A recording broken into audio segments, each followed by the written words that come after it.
I've never been a supporter of the whole cancel culture thing, and I'm not even really comfortable with the whole exposing a creator or exposing someone else video. It's just not the kind of thing I want to get into or cause that sort of controversy. But at the same time, I feel like it is somewhat my responsibility to show you this video. This is a care guide that was deleted. It was first made 6 years ago, and at some point was removed after it had gotten over 100,000 views. So also, this is a creator that has a bigger audience now and is still, I mean, making videos and stuff that people might not have known about what was happening. So I'm a little uncomfortable doing it, but I got the source file, and we're gonna jump in. I'll leave my commentary, but at the end of the day, it's up to you on your opinions and what you think of them. Today we're going everything you need to know about ball python care. Today we're going everything you need to know about ball python care.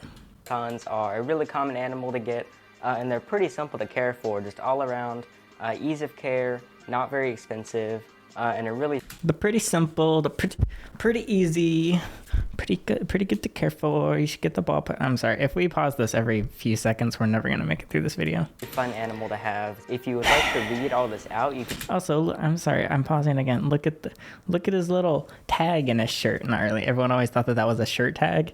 It's actually Apple earbuds wrapped around and taped on the chest because microphones were too expensive for this young lad, and he had to improvise. Honestly, audio does not sound that bad. I'll give the video that. You can go to GoHerping.com/ballpythons. First, we'll just quickly overview the supplies we need, and then we can get started. Paper towel, a spray bottle, snake tongs. Wait, paper towel? What? I'm sorry. Some sort of substrate. We'll get into this later.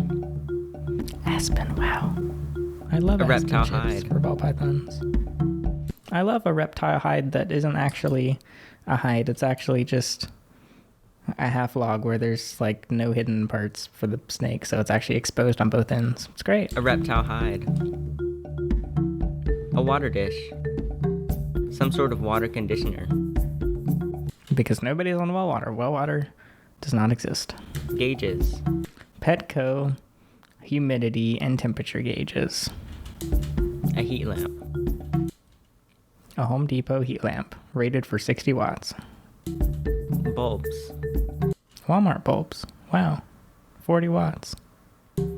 Oh wait, no, they were 70 watts. Accessories.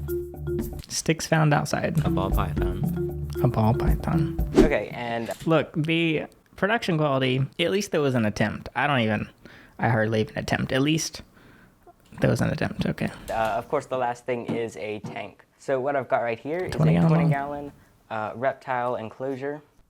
In this video, I'm using a top opening glass enclosure, but you can also use aquariums, front opening snake enclosures. Wait, what? At first glance, I thought that was a bearded dragon. I was like, what's going on in this enclosure? We're good. Continue. Wooden enclosures. And what is this? Why was this picture selected for a wooden enclosure? Of every wooden enclosure there is, it's the one with plastic grass and nothing else. And more. Now, ball pythons Still, pretty good production quality. Not bad. are on the larger side compared to other beginner snakes. However, I'm going to be keeping mine in a 20-gallon for his whole life. He's currently 3 years old. I got him when he was a couple months old. He was my first reptile. And some people might say that this is too small for a ball python's whole life. Yes, some probably all people would say that by now. 20 gallons, whole life. This much space for decades. Let's hear the reason. I'm open-minded. Let's hear what we got. However, they are very inactive animals. It's just in their nature. It's even in their name. Ball pythons, what they do best. Don't smirk at me like that. It's in their name, ball pythons. That's why they don't like space. No, they ball up because when they're scared, probably of you, they want to protect their vital organs and their head. So they're going to ball up and be like, please, for the love of God, don't touch me. What does that have to do with not wanting space? Is ball up. So they really don't need much space to move around. They really don't do much. The only time they move around isn't even while hunting. They just wait for their food to come by. The only time you'll see them really moving is when it's mating season and when the males are looking for a mate. But they won't be doing that in a small enclosure like this unless you are breeding them. So the first thing there is to setting up this tank is the substrate. So you have multiple choices. So I still remember this product, lizard litter. It molds very fast. Any water, instant mold, turns black within like a week. Just literally like snake goes in this water dish, a little water splashes. Hey, you pick up the dish a week later, black mold. choices with this. I'm going to be using forest floor bedding made by I actually still use forest floor. I think it's a good product. ZooMed. It works really well. I'm really happy with the look of it, and it's easy to use. You have many other options. I listed some out on GoHerping.com/ballpythons, but there's also maybe aspen bedding, like lizard litter, aspen chips, different types of bark. Just make sure they're made for reptiles. Look, I know this isn't related, and I know I have small arms, but oh my god, look at the arms. Look. There's also a farmer's tan going on. That's right. Look, I don't want this video removed for harassment and bullying, but they're so skinny. If only someone told him. If someone personal to him was like, "You are so unhealthily skinny. Can you like eat a hamburger or something?" This person got comments about it, and that was the only way. I knew this through insider information. He was like, I get like 10 comments a day about my arms. Maybe there is something wrong with my arms. Maybe bullying people into changing their body is the right way to do it. I don't know. I'm just saying. Worked a little bit for him. I can't say that. All right. For reptiles, I never recommend sand for any animals. We can get into that another time. Yeah, you'll have We can get into that another time. Oh boy. I'm sure times got done very many times. And your animal will be safest on substrates made for them. The best companies to go. Your animal will be safest on substrates made for them. Yeah, but people that sell sand is going to say it's made for them, aren't they? Go to are ZooMed, Exoterra, and Zilla. Those are the companies that I always use. Supplies. So look at the camera. Stop looking down. I think there's another camera below, and it's just eye contact with the wrong camera. ZooMed, Exoterra, and Zilla. Yeah, I don't really like. I think Zilla's kind of a waste of money, honestly. The other two are fine. They're my go-to companies. So what I'm gonna go ahead and do is begin just filling this enclosure. Trash I already bag measured of out mulch. basically That how looks much like I need playground for this. mulch. I'm gonna be doing. That does not look like forest floor to me. Look at how it's so light and it's so dry. What did you? It's like kiln dried forest floor. That defeats the whole purpose. Doing this much, and this will allow about 1 to 2 inches of substrate. Also, what is going on with the lamp in the back? And this, you gotta check your set before recording. Dum dum. This looks like just about 1 inch, which is gonna be perfect. It allows a barrier between the heat pad and the snake. But we haven't talked about the heat pad yet. We'll get into that later. Yeah, first of all, you're getting ahead of yourself. Second of all, I've been told this by, I have some paper towel and it's a barrier between the bottom and the animal. Well, guess what? The animal can go under the paper towel. The animal can move the substrate. If your only way of regulating the temperature of your thermostat is by putting things that also happen to be flammable on top of the heat source, that doesn't make any sense. We are 3 minutes into this. We still have 10 minutes left. It's also enough for when the snake is shedding.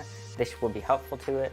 And it's just all around a good amount. So 1 to 2 inches of whatever safe substrate you choose. Next, a hide. You can buy just about any hide. However, I like these that are... I'm like the teacher when they're showing you a presentation and they won't move the stupid cursor. Sorry, I didn't realize my cursor was in it. I apologize. Real parts of logs. They're like a semi part that's... I think these look cool, even though they're not the most epic hides ever. Only problem is, I know for a fact, don't ask how, that this specific log ended up rotting because, well, they're not treated, which is good that they're not treated, but they're not going to last as long as a non, like pine. Or hopefully it's not pine, I guess, but a non, I don't know what kind of wood it is. Whatever kind of wood it is, it rots somewhat easily. Even in only slightly humid environments, it's kind of a pain to keep replacing them. It's also kind of wasteful. Cleaned out just like this. This one, I believe, is made by ZooMed. Again, they're a very trustable company because you know it'll be sanitary and sterilized safely for your reptiles. So I'm going to go... Simping very hard for ZooMed, which I still like ZooMed. And I've done videos with products that ZooMed sent over, but simping before it was a term. I'm going to go ahead and put this in on the left side. You can choose whichever side you want. You just need a couple things to line up. This can go right now over we're done. the This is the complete setup. This is going to be... Everything's done. It's good to go. We're ready. And honestly, at the spot it is here, it's probably going to be better than it ends up at the end. But let's watch and find out. Basically the hot side of the ball python's enclosure. So the best way to do that, firstly, is with a heat pad. Now make sure you buy the correct... So basically, what he said is the ball python's not allowed to hide on the cool side. The hide goes on the hot side because I said so. The cool side, even though I haven't told you what a temperature gradient is yet, you need a temperature gradient. But you're going to make it so that the ball python won't even want to go to the other temperature because they have only one hiding spot. Size pad. This is for a 10-gallon, and this is a 20-gallon tank. So I have a 20-gallon one I'll be using, but just make sure you get the appropriate size. I won't be sticking this on right now, but you're gonna want to put this to one side of the tank. We'll prove it. Where's your 20-gallon one? It doesn't really make sense to me. I feel like it should be based on the animal's size and not the size of the enclosure, or which heat mat you want. Because it's not like heat mats. I mean, they add a little bit of ambient temperature, but not a ton necessarily. I don't know. I think it's kind of weird how they're labeled and sold. Which allows your ball python to heat up on this if it needs to. I keep these on 24 hours a day, no matter what the season is, because it's just a really good way to make sure your animal will not get too cold, because it can always go and warm up. And with a thermostat, hopefully. Hasn't mentioned it yet. Anytime I mention a heat source, I try to mention a thermostat back to back so people don't just watch half the video and then get a heat mat or a heat lamp, even like a ceramic heat emitter or something. Maybe it's mentioned later. We'll find out. And because it's only in one spot, it can easily and safely move off of the heat to cool down if it needs to. All you need to really make sure of with the hide is it's big enough for the animal to get in and out of easily. Next, there's water. This is an Exoterra water bowl. They make great water bowls. I love the heavy ones because you don't have to worry about the animal knocking them over.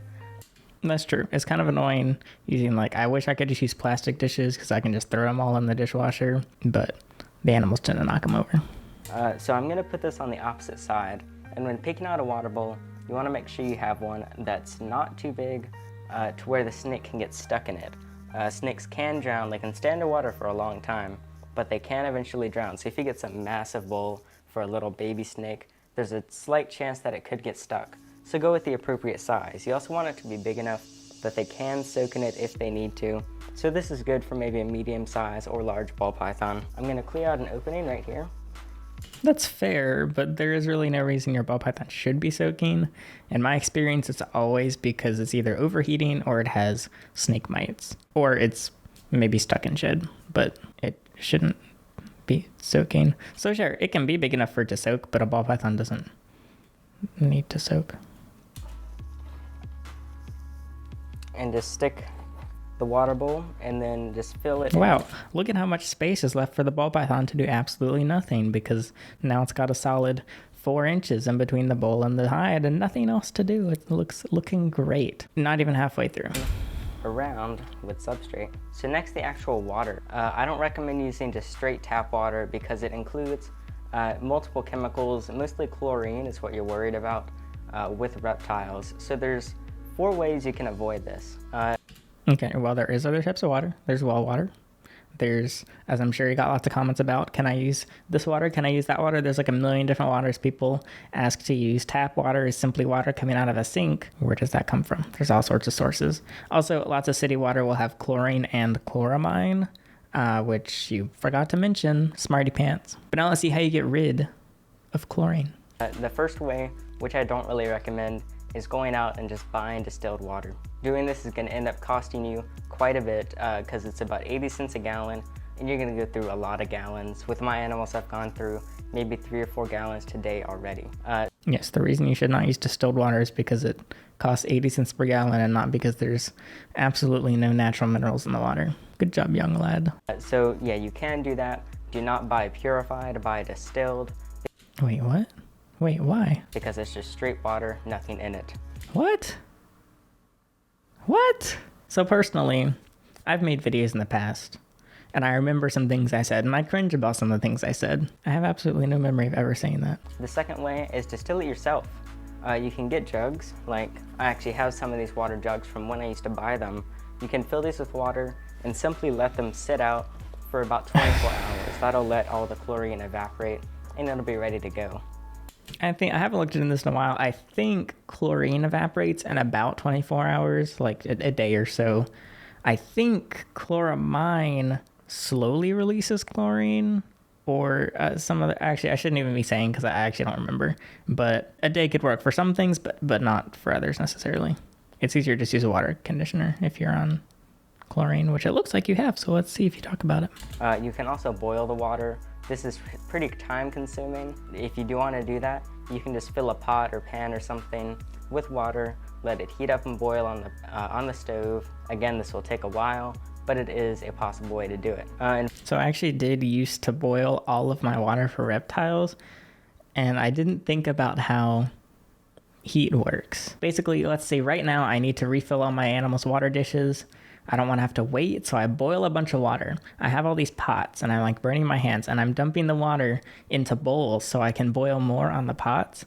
I don't want to wait for it to cool down, so what do? I stick it in the refrigerator and the family fridge and family freezer as a kid. Turns out heat has to go somewhere. And so the 35-degree fridge and 0-degree freezer would suddenly rise to 40, 50, 60 degrees because I just put 200-degree water in the fridge and freezer, and I ruined all of the family's food. If you're for some reason boiling your water, just let it cool down in the air. That works too. What a waste of energy too, to boil that much water, because you have to do it like every couple of days. Finally, you can use Reptisafe, made by Zoomed. Simp. What I do is I use Reptisafe and I distill it myself to just really make sure there's nothing harmful in the water. So just fill the Look, he's trying to be careful. It's just a little bit of pain, okay? appropriate drops of this into the water. I calculated 32 drops per gallon, and you just drop those into the water. This is already ready to go. This has been actually out for a couple weeks, because I do it basically in a big bulk. So I'm gonna go ahead and fill this water bowl. You wanna replace the water as often as possible. If you wanna be really good about it, then replacing it daily is gonna be best. Or if not, every couple days also works. What are those flakes in the water? I do it basically in a big bulk. So I'm gonna go. It's a clean bowl. Ew, what are all those flakes from? Or if not, every couple days also works. Water obviously is extremely important, and you want to keep it as sanitary in here as possible. You can fill it to just about the top, just to really make sure the snake always has enough water, and it can soak if needed, if it needs to cool down or if it's going through shed. Okay, so temperature. Yeah, technically the truth, I guess. All right, we're gonna take a little pause here. This video is not even that long. I just have so much to dissect about it, so we need the break anyway. I'll post the rest of it in 2 days, probably a day or two, which you can check out. If you want some actually useful knowledge, I'm an affiliate with Blinkist, which I've been using quite a bit recently. They crunch down a bunch of nonfiction books into the most interesting and most fulfilling parts, so you get basically all the ideas and all the anecdotes without listening to many hours or reading a book for tons of hours. You can listen or read all of these usually in less than an hour. So it's pretty cool. If you want to use it, they're not a sponsor of the video, but I am an affiliate, so I get a little bit of money if you decide to sign up with a monthly or yearly subscription, but you can get a free trial to that. I think I might go listen to one just to refill my intelligence, because it just went from like a 3 down straight to 0. So I'm going to try and get it back up to like a 1 or 2. But that'll be it for this video. See you in part 2. I'm Alex, and thanks for watching.